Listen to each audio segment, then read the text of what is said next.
জমে গেছে তোমার তেল কমা দেই আমি। ভাইজান কই মাছের জান এই মাগির এত সদন দেওয়া দিচ্ছি তাও যাচ্ছে না বুঝছেন? শয়তান একটা।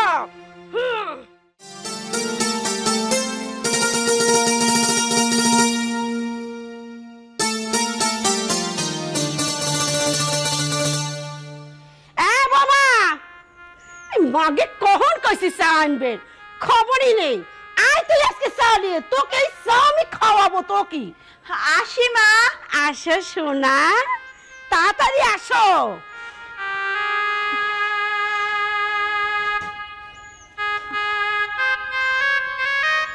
আম্মা এই নিন চা।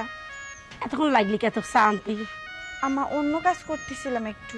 নিশ্চয়ই কাজ করতে যাই কেলা দিয়ে শুয়েছিলেন এই জন্য এতক্ষণ লাগেছিল তাই না? তাছাড়া তো এত দেরি হওয়ার কথা না। তুমি তো সুযোগ পাইলে এবার কেলা দি পড়ো। নিশ্চয়ই কেলা দি পড়েছিল। আগে চোখ হয়ে দেখি যদি কালকের মতো বেশাদ হয়েছে তারপরে তো ফ্যান মারে ধরি। না না মা, আপনি চাটা খেয়ে দেখেন। আজকে আমি তাড়াহুড়া করে বানাইনি, আজকে চাটা ভালোই হয়েছে। কিসের জন্য বেশাদ? তুমি হলো সুন্দরী নারী, তুমি যেখানেই যাও একবারে সৌন্দর্য ঢালি দাও, স্বাদে ভরা দাও। এই জন্য আমি কোনো খবর মুখে তুলবে পারিনি বুঝছিস? দেখিলে তারপরে তো স্নান মনে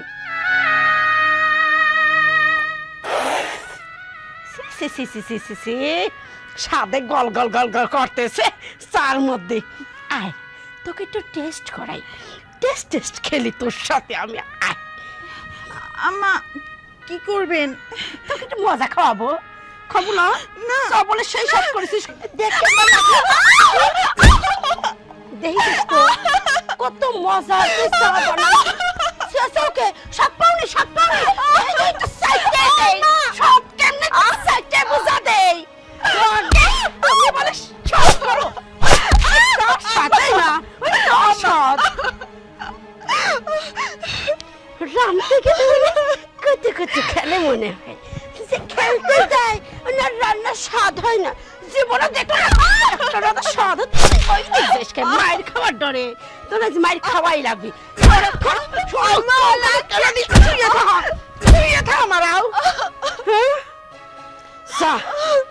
আবার তাড়াতাড়ি চা বানায়। এবার যদি বেশাদ হয়েছে তো ধরের মধ্যে ওই চা ঢালবো করে দিলাম। তো ধরের মধ্যে ঢালবো আমি।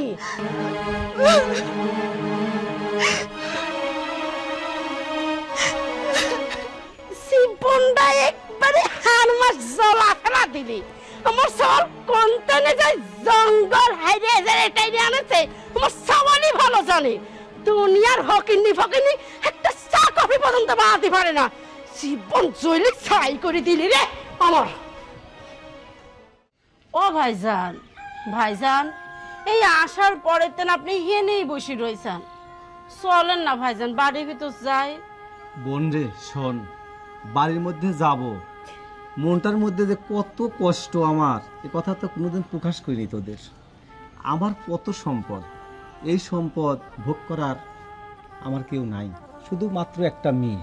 আচ্ছা এই মেয়েটা যদি অন্য জায়গায় বিয়ে দেওয়া না দিয়ে যদি তোর ছেলের সঙ্গে যে বিয়ে দিয়ে পারতাম তাহলে কত সুন্দর হতো তাই না? তোর ছেলে আর আমার মেয়ে এরাই ভোগ করতো আমার সম্পদ বলে। কিন্তু তোর ছেলে কি করলো, নিজের মন মতো একটা মেয়েকে বিয়ে করে সে আজ প্রবাসী। ভাইজান আর কত করবেন? আমি কি আপনার কষ্ট বুঝিনি? হ্যাঁ আপনি প্রকাশ না করলেও তো আমি বুঝি। মেয়েটা তো দিবিস চাইছিলেন, আমিও আইন চাইছিলাম। আমার সওয়াল কি করলি কোন দিন যাই ওই ফকিন্নি জংলা টাইনি আনেছে বাড়ির। ওটা কি আমি মাইনবির পারিছি কোন? ওটা তো আমি মাইনবিরই পারিনি। ও ভাইজান আবার ওই দেখেন ওই বইয়ের হয়েছে গেদা পেটে, বুঝছেন? ওই গেদা পেটে নিয়ে কি আর তাড়া দেওয়া যায়? ভাই কত অত্যাচারই করি ভাই, কোনো অত্যাচারই গায়ে নেয় না, সহ্য করি ভাই। এই বাড়িতে থাই যায় জানেন আপনি।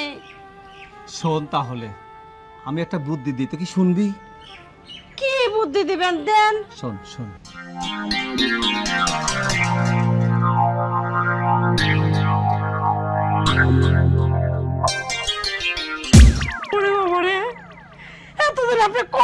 বললেন, এখন মনে হচ্ছে শয়তানে শয়তানে বাঁচতে দেও ভাই। বিশ্বাস করেন ভাই, মনে হচ্ছে যে শয়তানের বাচ্চা শয়তান দুইটা। ভাই আপনি মনে হচ্ছে পারবো না, আপনি যে বুদ্ধিটা দিছেন সব্বর বুদ্ধি দিছেন। সওয়ালেকে বুঝানি লাগবে না রে, ও বুঝবি না নে।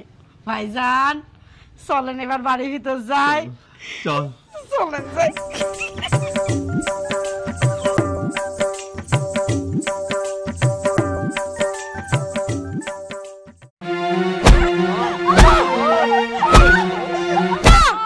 যাবো বাড়িতে, যাবো তুই যাবুলা তাই না?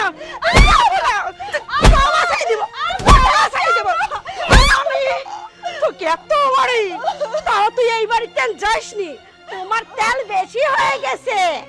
আমার বাড়ি আমার ছাওয়ালের কামাই খায়, শুয়ে বসে বসে থাকে, তেল জমে গেছে তোমার। তেল কমা দেই আমি। ভাইজান কই মাসের জান এই মাগির এত সদন দেওয়া দিচ্ছি, তাও যাচ্ছে না বুঝছেন? শয়তানের শয়তান একটা। আম্মা, আপনারা শুধু শুধু আমাকে কেন এত অত্যাচার করেন? আমি তো কিছুই বুঝি না। আমি তো আপনাদের কাছে কোনো অন্যায় করিনি। আপনার ছেলেকে ভালোবেসে বিয়ে করাটাই কি আমার অপরাধ? আম্মা, আমার গর্ভে তো আপনাদেরই বংশের প্রদীপ। আপনারা যেভাবে আমাকে অত্যাচার করেন, যদি আমার সন্তানের কোনো ক্ষতি হয়ে যায়, আপনারা কি পারবেন আপনার ছেলেকে জবাব দিতে? না না না না না, কোনো জবাব দিতে পারবো না। এই যে একটাকে কলো না, আমি কি অপরাধ করেছি আম্মা?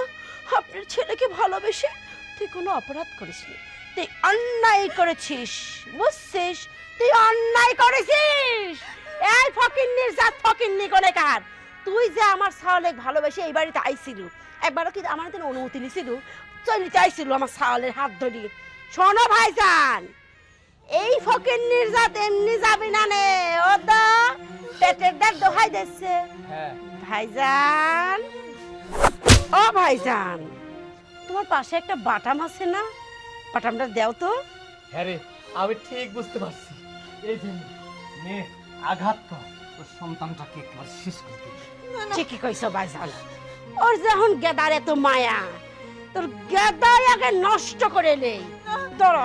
না না আম্মা, আমি রাজি। আমি বাড়ি থেকে চলে যেতে রাজি আম্মা।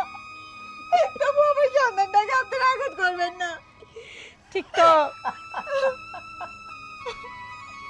দেখছ ভাই, উচিত জায়গায় ঘাই পড়েছে, ঠিক বাজার জন্য রাজি হয়েছে।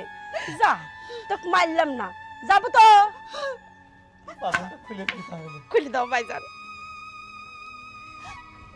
তাড়াতাড়ি খোলো, আপদ তাড়াতাড়ি বিদায় করো। আপদ বেশিক্ষণ রাখতে নেই ভাইজান, যত তাড়াতাড়ি বিদায় দিবে ততই মঙ্গল।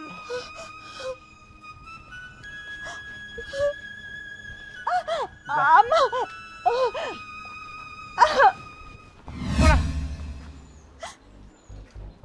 আপত্তি দেয়।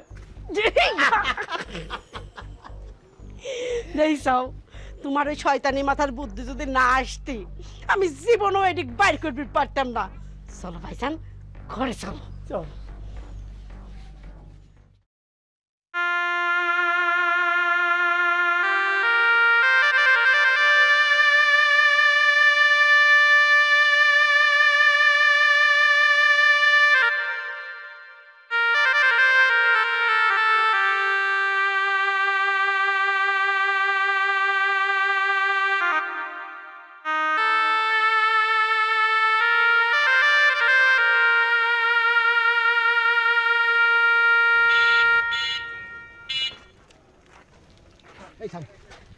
কি ব্যাপার?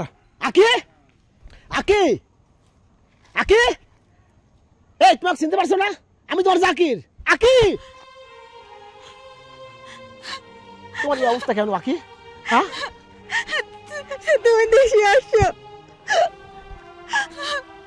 তোমার মা আর তোমার মামা মিলে আমাকে অনেক অত্যাচার করছে।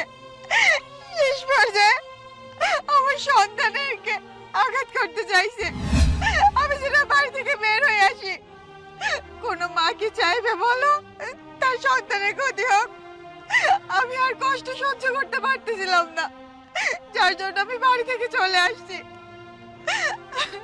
আর কেঁদো না আঁকি, আমি এটা সমাধান করবো। আমি চলো বাড়ি চলো, ওঠো।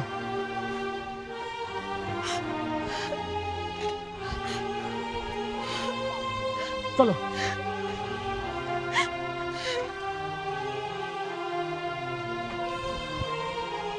মা, মা,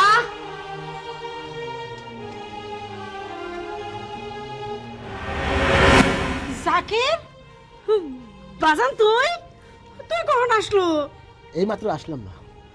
একবার তো খবরও দিল না। ও কোনে পালো?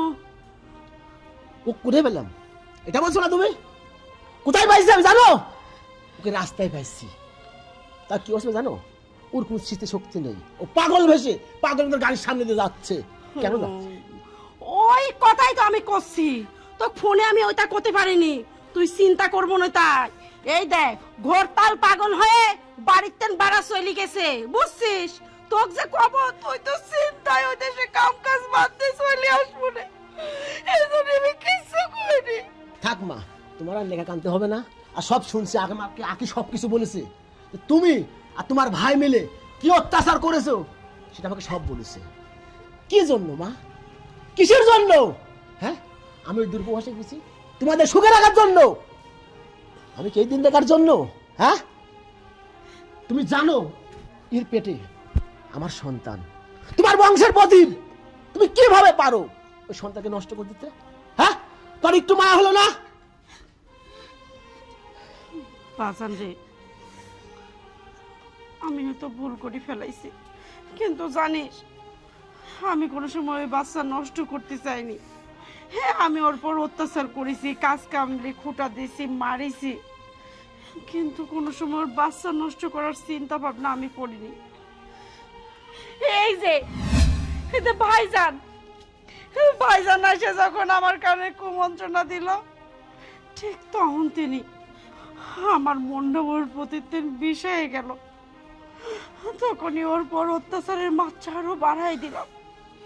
তখনই আমি ওর বাচ্চাটা নষ্ট করতে গেছিলাম।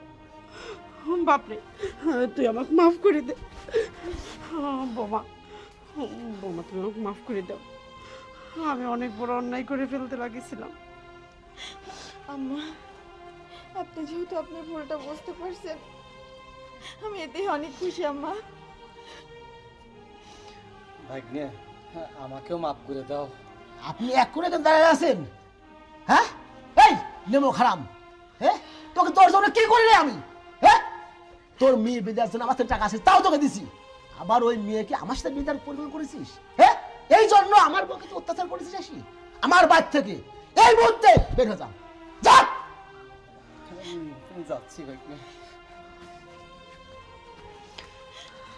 বাজান চলো, বাজান বাড়ির ভিতর চলো।